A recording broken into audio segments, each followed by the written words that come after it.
12 के admission of partner में revaluation account को पढ़ेंगे। रिवैल्यूएशन अकाउंट पढ़ने से पहले इसे पढ़ेंगे revaluation of assets and liabilities.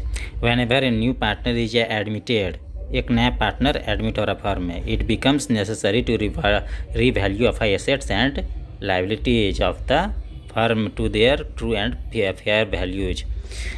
It becomes necessary मतलब ज़रूरी है रिवैल्यू करना एसेट्स एंड लायबिलिटीज़ का, दोबारा से वैल्यू करके देखे कितना मार्केट वैल्यू और बैलेंस शीट का पहले से क्या वैल्यू किया हुआ है। The value of certain assets might have increased while the value of certain other assets might have decreased. Balance sheet से मिलाना है किसका वैल्यू घट रहा है किसका बढ़ रहा है, एडजस्टमेंट में नीचे दिया रहता है, ठीक है। Thus the actual value of the various assets and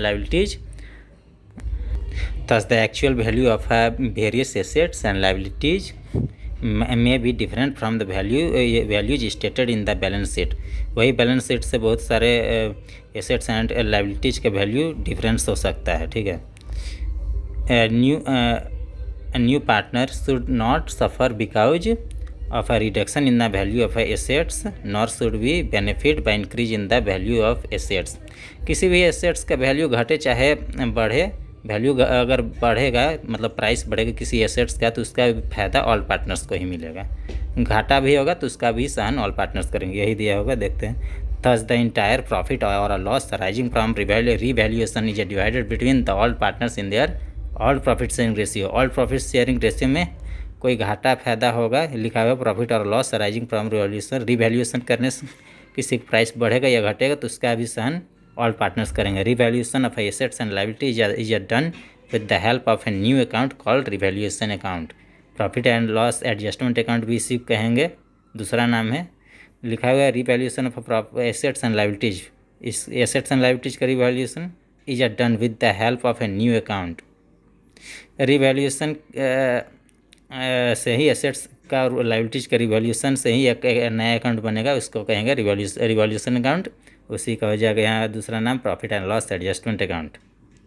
flowing entries are passed for the purpose of revaluation. For a decrease in the value of assets revaluation account और a profit oblique loss adjustment account debit to assets account decrease in the value of assets. For increase in the value of assets account debit और इसमें भी हो जाएगा profit loss adjustment account assets account debit to revaluation account. दूसरा हो जाएगा profit and loss adjustment account भी लिख सकते हैं। दूसरा रिवैल्यूएशन अकाउंट का दूसरा नाम है profit and loss adjustment account है। Increase in the value of assets. For increase in the value of liabilities revaluation account और a profit and loss adjustment account debit to liabilities account. Increase in the value of liabilities narration में ऊपर में देखेंगे क्या लिखा हुआ है for decrease in the value of assets. यहाँ पे जैसा एंट्री था इसका नीचे में for increase in the value of assets, एक नंबर में जैसा एंट्री है दूसरा नंबर उसका रिवर्स किया हुआ है, ठीक है। ये देखें क्योंकि यहाँ पे बढ़ रहा है एसेट्स का वैल्यू, ऊपर में घट रहा है तो इसी का रिवर्स कर दिया गया है सेकंड में, ठीक। For decrease in the value of liabilities account debit to revaluation account और profit and loss adjustment account हो जाएगा। Decrease in the value of liabilities revaluation account में ज़्यादातर करंट एसेट्स और फिक्स्ड एसेट्स का ही वैल्यू रिवैल्यूएशन में अप एंड डाउन होता है और बाद बाकी लायबिलिटीज साइड में करंट लायबिलिटीज़ का ही प्राइस अप एंड डाउन होता है। फिक्स लायबिलिटीज़ का जल्दी एक्सेप्शनल केस में ही कुछ हो सकता है, ठीक है।